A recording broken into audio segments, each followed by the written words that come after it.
So welcome everybody to another episode of a BITA Business Podcast. Today I'm here with Breda McCague from Aiming for Awesome, and we're going to talk about all things mindset, business and BITA. So great to have you here. Thank you, Chris. Great to be here. So we just thought it'd be great to have you on. I know we met briefly down at Aviva in the stadium for the Real Link conference, and we got chatting. I know you're a big part of BITA now as well, so we thought get you on and just learn a little bit about yourself, about your background and kind of where things are at for you at the minute.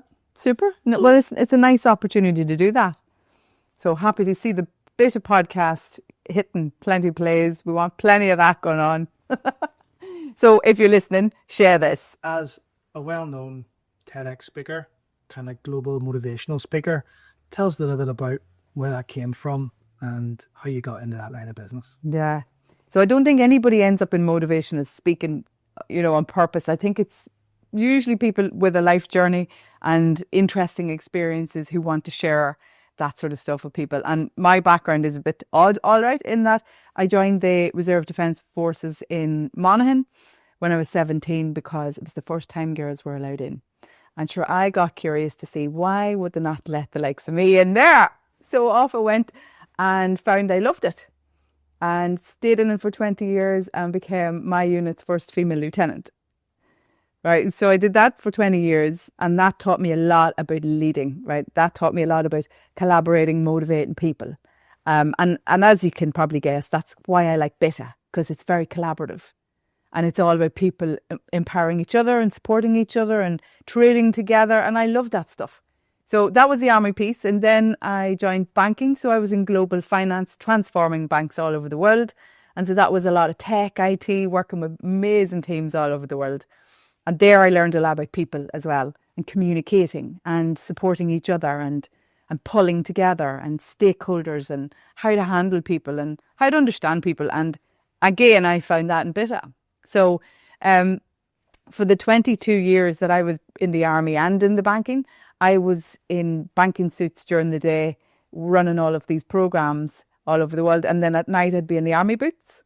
And so I got very different insights to two very different worlds, Chris. And that is what sort of got me hooked on human behaviour and the power of leadership, which is when I seen BITA and I started to learn about BITA and what they're doing. I was like, oh my God, yes. So I love collaborating and I love businesses working together. That's the way to go. And I want us to all have more fun in the world because life is too short. And if we can do that via our businesses and contracting and trading with each other, well, why would we not do that? That makes sense to me. Makes perfect sense. Yeah. So tell us a little bit about where you're from, where you grew up, and how those early years shaped how you show up today now. Yeah, great question. So I am from Monaghan, still living in Monaghan, but a different part of Monaghan. My dad probably massive influence in my life because he was a very unusual thinker. He assessed everything very different and his thought patterns were always fascinating to me. So I'd say that's kind of where I come from in terms of the way I think about the world, the way I see things, the way I spot opportunities and the way I bring people together. Played music when I was very young. I was playing music from I was 6 years of age in competitions. I was in the All-Ireland FLA. Would you believe I actually played in the drumming All-Ireland FLA when I was 12. I was a drummer. And I played the piano accordion and I played in all of these bands. We had like different bands to play in and trios and duets, all sorts of stuff. So basically competition is good for you when you're a kid, is what people need to be thinking about, right? And if you've got kids and you're listening to this, well then get them into competitions because it teaches you how to get out of your comfort zone and how to become the best version of whatever it is you want to do. So I think that's very important. For all of us in BITA as well, I want us to stay on that competitive edge all of the time in our industries. And I want us innovating and I want us doing things that people are not doing anywhere else. I want us to do that unique stuff together. So that's what I want. So that's kind of where my background is influencing my current future and my present at this point in time. I'd say it's that kind of bringing people together, working together, being competitive and trying to do things in a unique way. I like innovation a lot. So I'd love to see us doing more of that even across the patch in BITA, and I've plans for us there. And did you grow up in like a town or in the countryside? Countryside, farmer's daughter. So I've done everything from driving tractors to injecting cattle. I have done it all. And I think that's why I like the army so much, because I got to do things that 17-year-old girls were not doing, like firing grenades and, you know, working mortars and stripping weapons blindfolded. I think that was not what most girls of my age were doing in Monaghan. And I think that really opened the world up to me. Do you know that? Because I got to use my brain in a different way. There were coaches around me, mentors, and they were fabulous. They inspired my entire life. They still are my best friends. Those men that trained me back then are still my best friends. So I find, again, a lot of similarities there. When I joined BITA, I was like, this reminds me of the camaraderie I had back in the army days, when people took you under their wing and they coached you and they minded you and they helped you grow and they helped you progress. That's what I see BITA doing. This is what we're doing with each other. It's lovely. Yeah. Pure magic. And take us back to those days then. Did you have a big family working on the farm? You know, did you have any brothers or sisters? Tell us a little bit about family life. Yeah. So my mum was originally Monaghan as well. My dad was too. He was a big musician. So he taught me how to play piano accordion. I had a godmother who was his sister, who would be very influential in my life as well, because I was with her at a young age, spent a lot of time with her. And what I've learned in terms of the talks I do and what I'm teaching people is that we are heavily influenced by what we learn in the younger years. So up to the age of 7 is where you're getting programmed. So your subconscious mind and how you see the world is being programmed at that young age.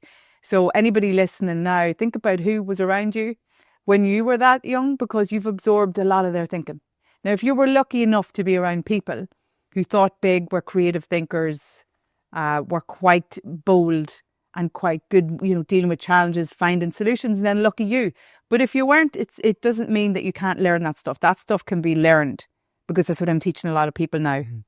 So, and tell us, what do you think you picked up in those first 7 years of your life then from your immediate family? Tell us about some of those things. Yeah, definitely my dad's perspective is what I would have been blown away by. I used to sit watching him watch the 9 o'clock news so I could hear him narrate.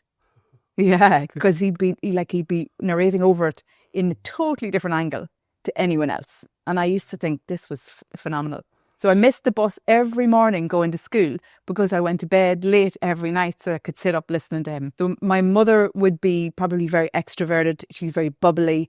She's the type of person that lifts a room. So she'll inject energy everywhere she goes. And I think I've got that side of the spectrum from her.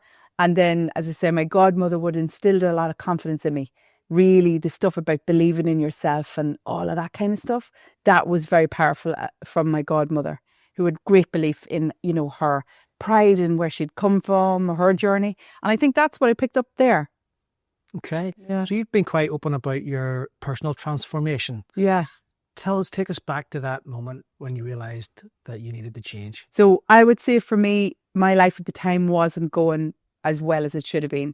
So my career was going brilliantly, but stuff in my personal life was not. And I remember thinking to myself, this is not the way this story ends, which is a very powerful, probably catalyst for transformation for a lot of people. And so when you're thinking like that, you need to figure out how you go about changing things.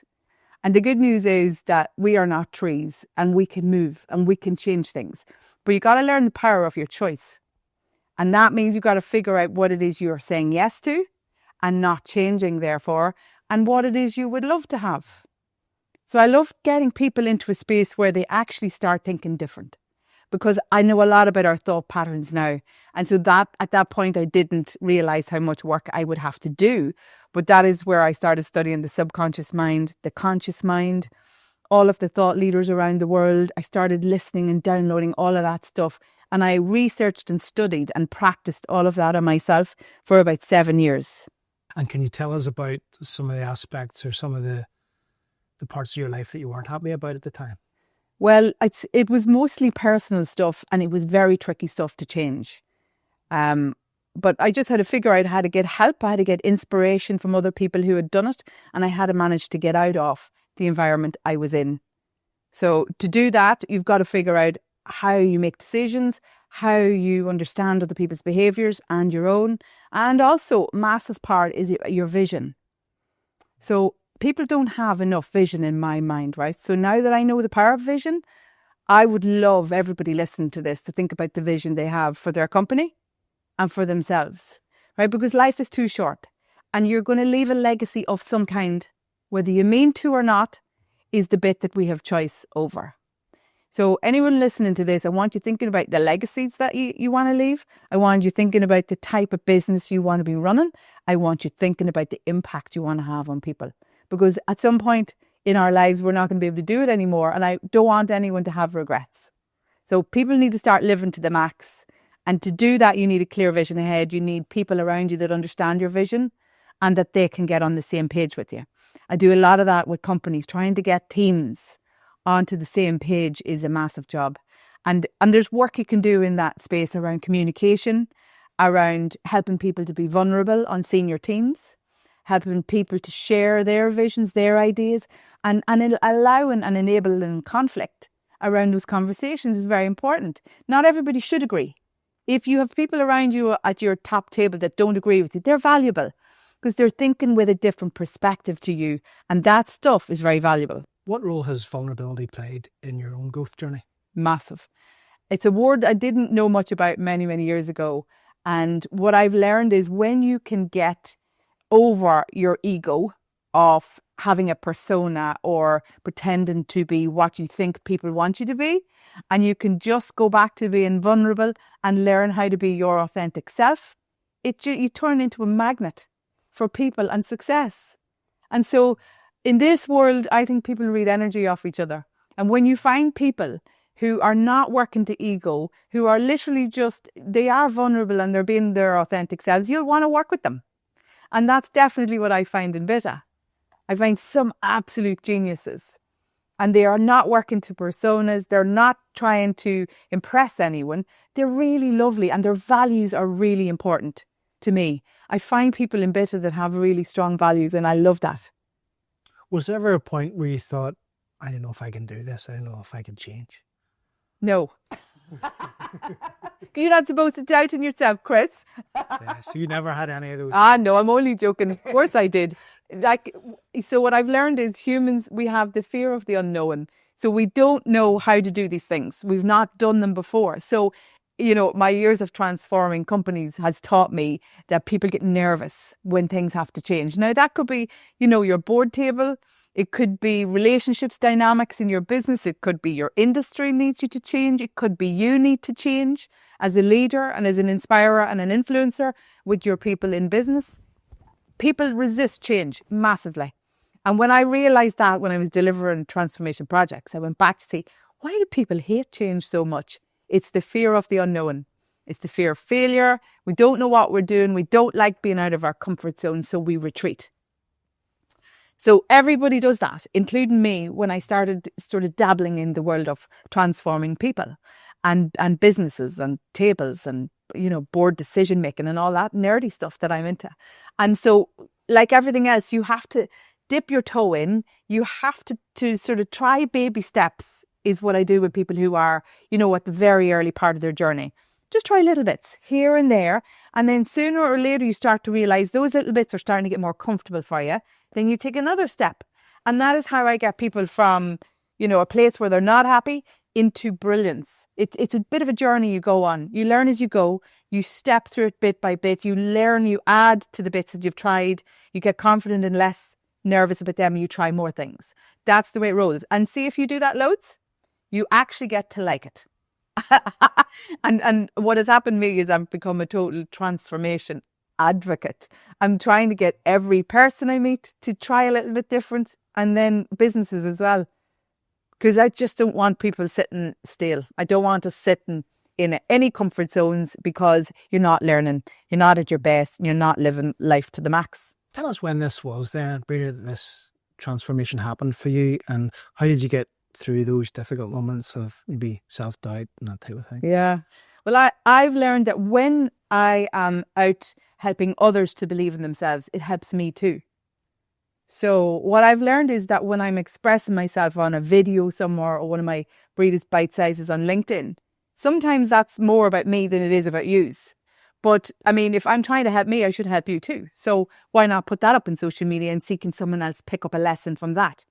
So I just think the only way to overcome that sticky period where you're not sure where you're going, you don't know how to get there, you're a wee bit nervous about change, is to try things. Action makes all the difference there. People sit too much thinking, from my liking, right? We all sit in our heads and we go, imagine if I did this, and imagine if I was able to do that. And then we retreat. So fear comes in and just puts us back. And that is where we need to be brave. And brave is something we were all born with. Most people have long forgotten what that is. But I'm telling you now, you look at all of the most impressive, most influential leaders that are having the biggest impact in this world in a good way, they are brave. They do not care what people think about them. They do not think about what will happen if I don't get this right. They keep going. And so consistency and grit is massive. We need that for business owners. We need to get them into a place where they know anything they're going to try, it'll work. And you won't get it right all the time. That's okay. People say to me, what about failure? So in the innovation world, which I am also obsessed with, so I run a lot of hackathons for businesses. So I would take a lot of the construction industry in particular off late, but I do that with banks and all the white collar industries. And I will run hackathons, which means I'll bring people together. I'll put them out of their comfort zone. They have to come up with new ideas from me. But all of that makes you have to be brave. Yeah. Okay. So for businesses listening to this, do not underestimate the power of bravery and courage for you in, leading a company or influencing those around you in a company and your people. Because what happens when you see me being brave? It rubs off, right? And humans are contagious. So you hang out with me too long, Chris, you'll be brave, courageous and full of energy. Sounds good to me. So just tell us when sort of your transformation started then, Breda, and do you feel it's still a work in progress? Like a lot of people say, like when you go through something like this, or if you are somebody who's always thinking that way, that it's never ending, you're just constantly wanting to grow and that type of thing. So take us back to when that started. Was it, 10 years ago? Yeah. Or 5 years ago? And then tell us kind of how that is now for you at this stage. Yeah. Well, first of all, everybody's life should be an evolution of growth. And if you're listening to this and it doesn't feel like that, well, then you get to start to work on this stuff rapidly, because you don't know when life's going to be over for you either. So you can't wait until something is perfect to start this stuff. You've got to start it right now with what you have and where you are, which is an important line for people to pick up on, because they always say to me, oh, I'll start this when? I'm like, no, wrong. You need to start wherever you are at that time and with whatever you have. That's the perfect place to start. So why my transformation kicked off was because I wanted to change my life. I knew that I had more potential to give. I knew I could have more fuel in businesses and across industry. And I just knew I'd have to find a way of doing that. Vision boards was step one. And again, if you don't have a clear vision, then I'm not sure you know where you're going. And after that, what you need to do is you need to be brave. You need to share what it is you're thinking and your vision. So if people don't know your vision and what it is you're passionate about, how are they going to help you? And businesses do this really poorly. They don't advertise their human vibes, right? So I see a lot of marketing. I'm like, nobody wants to be sold to. So we've got to get businesses starting to share what it feels like inside in their company. The bit of fun that they have around a coffee break, a bit of a laugh with some of the lunches. That kind of thing is what people relate to. All right. And so the bravery bit for me is you have to start putting yourself out there a lot.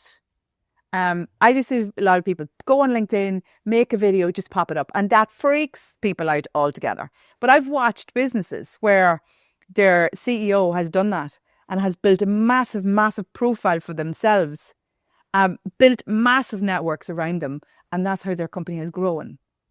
Right. Now, that is not hard, but it's just for the humans who are afraid of change and afraid of failing, it's where they get stuck. Yeah. So when I'm working with companies, I do their videos, I put them up, I push them just to show them how it can be done. You can do it easy, you can do it simple. Or you can do it the really complicated way and make it hard for yourself, but just get started one way or another. So you've spoken on some of the biggest stages. What does leadership mean to you in 2025 for you? Everything for me. So my legacy in the world will be to influence people around their leadership. And the reason that I think leadership is so powerful is because I see leadership as an honour. So if we've people listening today and they are in a position of influence, then I want them to realize that you don't have to do it. You get to do it. And that's a big distinction, right? I want that kind of mindset out there. I want people realizing that if you are leading or influencing people, it means that you are impacting the way they go home in the evening, right? And everybody knows that when they go home to their family or friends, how was your day? Oh, it was terrible. Do you want them to say you are horrific to deal with every day, or do you want to make people's lives better? Because if you do that, if you make people's lives better, you get more dopamine and oxytocin and all of the good brain chemicals that you need, and so do they. So it's a win-win for me. So I would love more companies to invest more into leadership training, especially in the emotional intelligence space.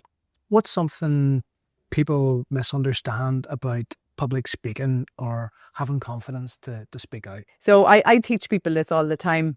And there's a little nugget or two that I can give everyone today to listen in, because people think that having to do like a video on LinkedIn is horrific, or having to stand on a stage is horrific or whatever. It's really, really not, because there's no difference in me sitting talking to you now and me sitting talking to a room of people. Zero difference to me. It makes no difference. So people say, do not get nervous. Not one bit. I get excited. And the reason I get excited is because I am all about delivering a message. So when I'm teaching people how to do public speaking, what I'll do with them is I'll talk to them about focusing not on themselves, but only on the message. So what message do you want to land with these people? And therefore, what impact do you want to have on these people? And that is all you focus on. Now, here's a line for everyone. Write the stuff down, folks, if you're listening. You are just the vessel by which the message flows. I give that everybody again. You are just the vessel by which the message flows. And that means that it's nothing to do with you on the stage. It doesn't matter what you look like. It doesn't matter what you sound like. And being from Monaghan, everybody was like, oh my God, I thought my accent and my voice was horrific. And actually, everyone loves it, as it happens. So don't assume all of these negative things about yourself at all. Get that out of the mix. And all you have to focus on is message. What am I trying to deliver to these people? What impact do I want to have on them? How do I want to make them feel? Because when we make people feel excited, they've got hope and they're energized about what it is they're doing in their company or their organization or in their industry or in their BITA network, then that drives action, right? Because when you study humans, what you learn is that we think, we feel, and then we act. So if I want to bring us all back, if we want to act in a way that gets us all the best results, that allows us to be brilliant in the world and to contribute in the world in a massive way, well, then we've got to have the right emotion going. And so your emotion will have to be full of hope, excitement, adrenaline. And then that's driven by your thoughts. So I need people to be thinking big for me. Creative, fearless thoughts, brave, bold, and taking on the world. And how do you prepare mentally and emotionally for talks that are going to, deep, are going to be kind of deep, emotional, felt topics? I think before I go on a stage to do stuff like that, it's often about, again, it's about how do I want to make these people feel when they leave here today? Do I want them to be on a high, or do I want them thinking, quite strategically? What way do I want them thinking? And so I design everything I'm doing to that outcome. I'd love people to start thinking about becoming more outcomes focused. Yeah. In everything they do. So from you get up in the morning to make your first call, be thinking about being outcomes focused, because most people listening to this are likely to relate to being dragged off into the weeds. They're getting stuck in all of this small detail. They're problem solving. They're putting out fires all over the place. And in fact, if we could just get everyone focused on outcomes, then the how would change. Right? Because your how has to get more defined and it has to get leaner. So how you do things has to get leaner. It has to get more agile. It has to get slicker and more efficient if you're going to hit your outcomes. Yeah. So talking a bit about mindset. Yeah. Tell us what your non-negotiables would be now. What I love to find in the world is growth mindsets. Now, people listening, what you need to be learning from this is to be able to identify your own mindset at any one time in your day, because it could change. So if you're practicing a growth mindset right now, what you'll be doing is you'll be thinking about the art of the possible. Those 3 words, write them on a Post-it. What is the art of the possible? Now, this has started to dabble into innovation as well, because I love people that can do a bit of innovative thinking for me, because we need them more creative. You want to be innovative, you want to be cutting edge in your industry, you get it. You've got to be innovating. And to do that, you've got to understand how to do growth mindsets. You've got to understand how to get people collaborating, and how to drive that energy and the thought process that we talked about as well.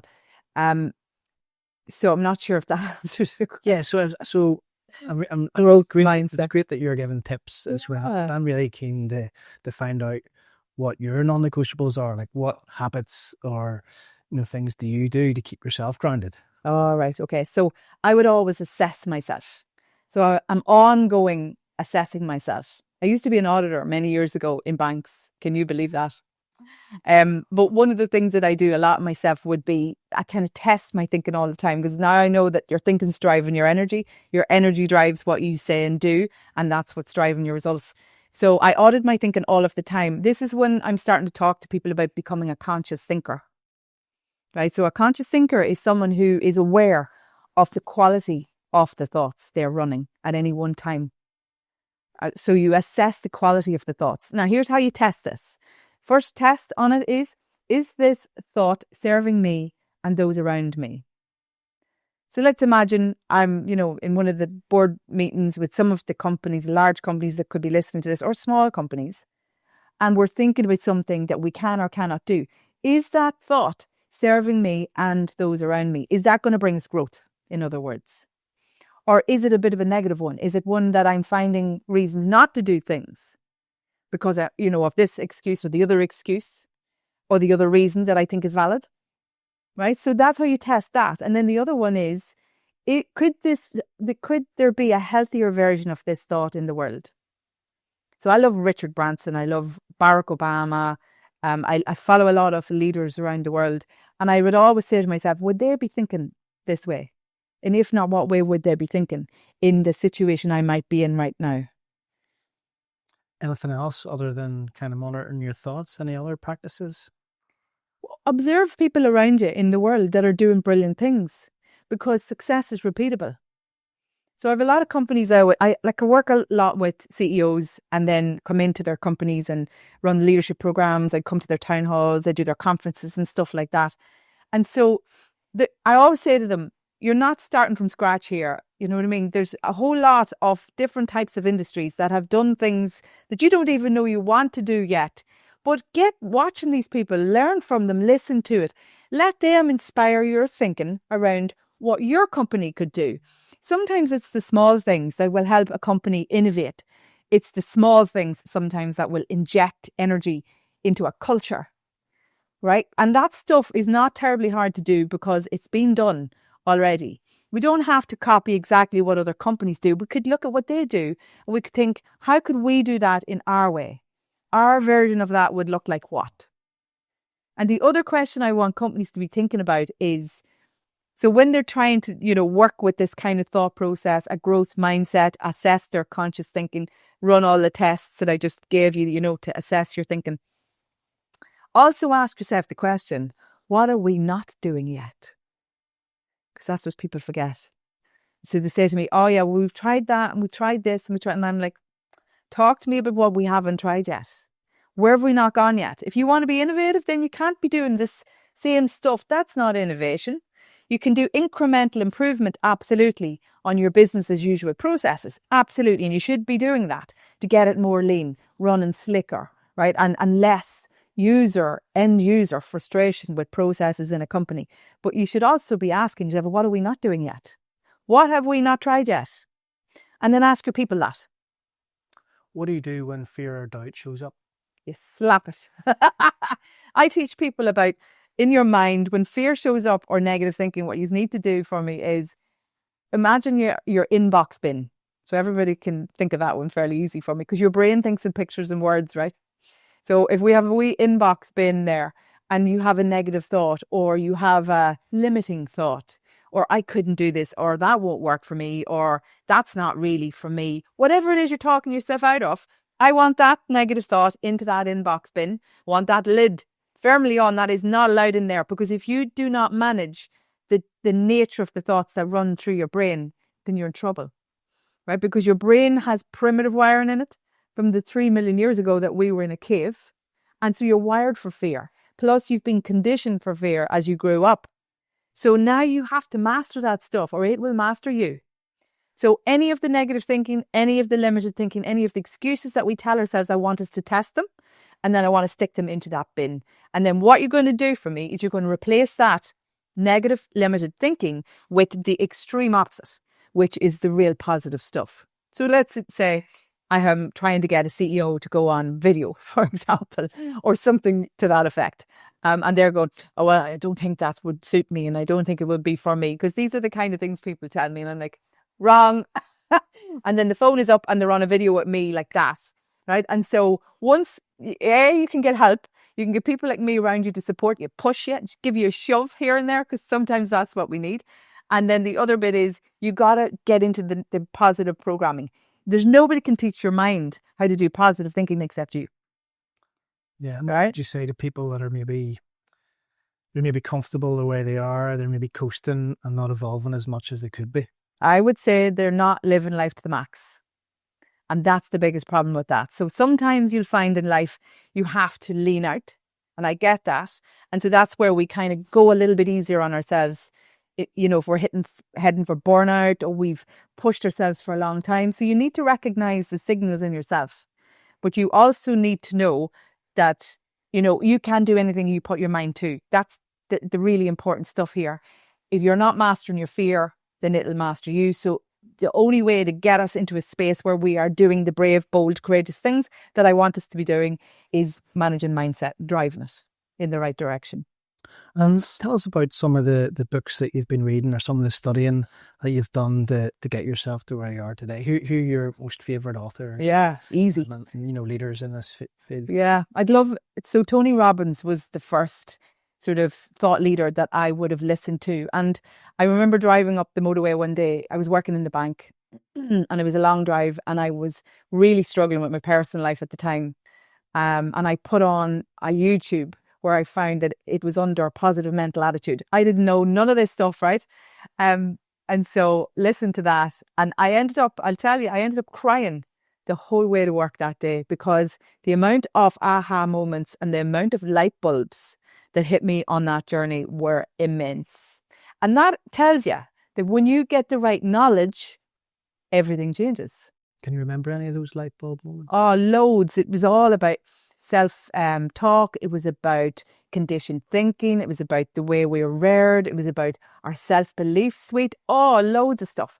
And it was the first time I'd heard it in such a way that it made sense to exactly the situation I was in. And that's the day I decided, you know what? He's just changed my life. So I'm going to do that now for everyone. I'm going to learn this stuff. I'm going to study this stuff until I have this mastered.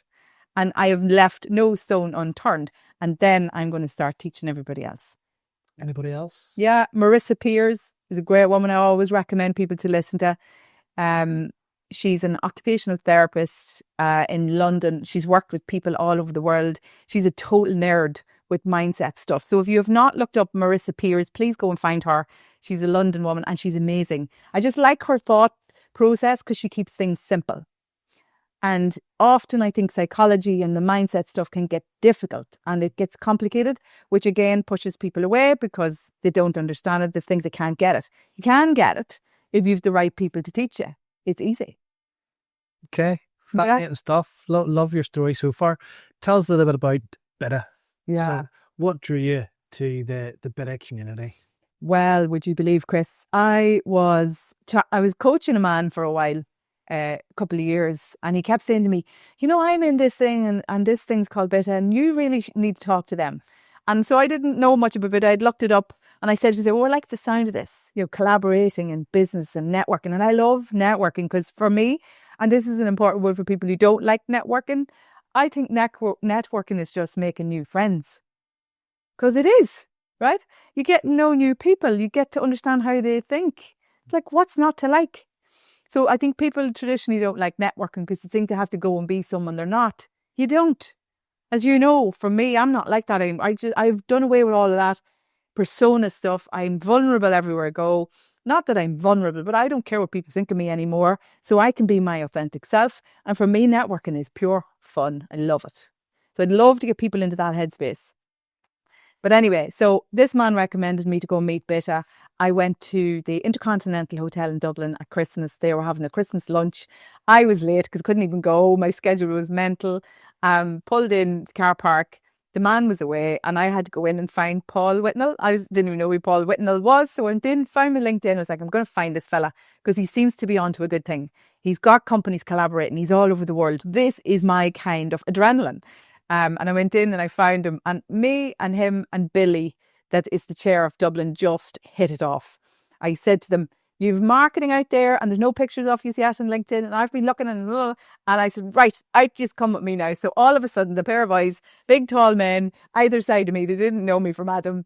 And we were taking our marketing shots. So we just hit it off. And those boys reminded me of those army officers that I had years ago in my life who mentored me, who, seen potential in me, who invested coaching in me. And that is what they're doing for each other in BITA, which is what I love. So I met them, got chatting to them properly. We talked about the board. We talked about all of the stuff. And then they suggested I go on the board because of my background, transforming companies, driving things. I'm into branding and marketing for companies. I'm helping companies with strategy, vision, stuff like that. So ended up joining the Dublin board. And I've done a lot of networking in that space, trying to get the Dublin board.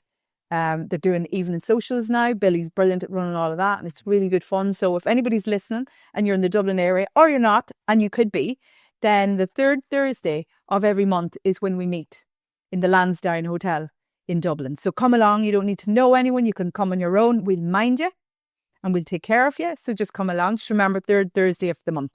And then we do the BITA networking mornings every Friday morning, which is a hoot. I have got to know so many new businesses there, and that's all online. So anybody can do that. It's 8 a.m. every Friday morning. We use a platform called Remo. You can get the link from the website. So go into bita.ie. You'll find it there. And you will meet companies from England, Ireland, all over the British Isles. You'll meet them from sometimes Dubai, France, Scotland, and you start to get to know these people. And that has become a social event in my week. What would you say makes BITA stand out then from other networking groups? So I think certainly the culture in BITA is exceptional. And as we talked earlier, the values in it are exactly what I love. So it's about being authentic. You don't have to be what you're not. You can talk to people about what kind of business plans and business growth and business vision you've got. They'll help you for just no reason because they're in the same network. And it's just that power of collaboration is just immense. Plus, there's a lot of fun in it. So we keep it fun. It's not a very formal type meeting anytime. It's always informal. People feel very relaxed. They bring their friends. It's that kind of, it's a tribe. And I was thinking to myself coming down the road to today, one of the primitive human needs is to feel like you belong. And I think BITA nails that for me because it feels like a tribe. It feels like something I belong to. And certainly a brand that I associate massively because my values aligns with the BITA values. And that stuff's seriously important in business. Now we're going to start working on building the global forum. So there's a guy called Ignatius in the Isle of Man. Shout out to him. He's class. He's an absolute whiz kid when it comes to AI and everything innovation, and he works globally. He's a legend. And he is chairing the global forum. So I'm going to help him just pad that out a little bit. And we're going to have all of our footprint all over the world represented on the global forum. And we're going to concentrate on some of the key pieces there, such as sustainability, innovation, trading, all of that stuff that's important to businesses who are trading across the world.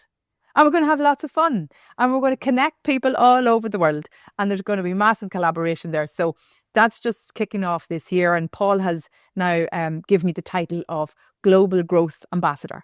So very happy to help people collaborate right across the world, get them to know each other a bit more so that they start to realise where they can trade and where there are services that, you can do for me and I can do for you, and make sure that we get brilliant service from each other because that's what it's all about too. It's quality. Yeah. So maybe we trip over Dubai then? I think so, Chris. Actually, shout out to Dubai because they are doing great work. I've been following them tight on their socials and by God are they on it. They're brilliant. Well done, Dubai. Yeah. Let's talk a little bit about the Irish business landscape. If you had a magic wand, what would you change about Irish business overnight? I think what they could do with is a bit more efficiency. So there'd be two things I would do with the Irish landscape right now. It would be help people get trained up on AI more. And some of our guys do that, like Iggy does it, Scott Bewley does it. So there's a lot of knowledge and education within the BITA world and family at the moment around that AI piece, because people are afraid of AI. AI is just going to make your life a bit easier, and it can fit in to different processes in a business that just takes a bit of pain away. Now, I think that is a wise move and a wise direction to go in. You'll never do away with the ability and the need for human judgment, because humans will always need to make the decisions, right? And that'll be based on gut and instinct and emotions and stuff like that. But your AI will really, really support you. The other thing I would love to do is really instill different mindsets right into the Irish business landscape, because I don't think we are at our potential at all. And actually, the level of employee engagement is really low across the entire world, but it's not great in Ireland either. It's really bad. I was making a video the other day. I think it's like 15% of people are engaged. So if you're running a company, you've got 15% of your people engaged. That's because they need to be led by leaders who inspire the socks of them. And that's what people expect these days. And so if your leaders are not in that space yet, get them into it. And that's mindset, it's emotional intelligence and leadership, but also the ambition stuff. I don't understand why we are not as ambitious as we should be. So many companies are keeping themselves quite limited in what they do. They see new markets, but they're unsure. It's back to that fear of uncertainty and fear of failure, fear of judgment. What will they say if I don't get this to work? I say try it. You know what? Get out of those comfort zones. Get on the edge of the cliff and try new things as a company. Get your people with you. Get them innovating with you. And that's how you do this stuff. What are you most excited about at the minute going forward? Everything. Both professionally and then personally. What have you got coming up? So I am writing a book, which really excites me because it's getting a chance to put down on paper all of the lessons. So I'm building it in a modular fashion. It'll be like a half storybook, half workshop book, workbook modules in it, because I want people to learn very quickly from me what I've had to learn the long, hard way. So that really inspires me. I have written a chapter in a book called the Lioness series, which is an anthology. And that was published, would you believe, by a woman in Australia who's from Monaghan. And she's a massive publisher. Karen Weaver is her name. If you don't know Karen Weaver, look her up. She's fabulous. And so we are going to launch that in New York in November in Times Square. And we are going to have a masquerade ball in Gotham Hall, Chris. So that's ever so slightly exciting. And then I was in London there in April because I managed to win the Woman of the Year awards for corporate and public sector across the world, which is fairly exciting as well.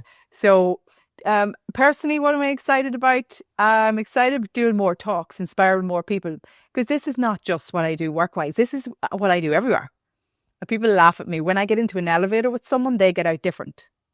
And that is not a joke. If, my kids' friends come over to my house, they get coached.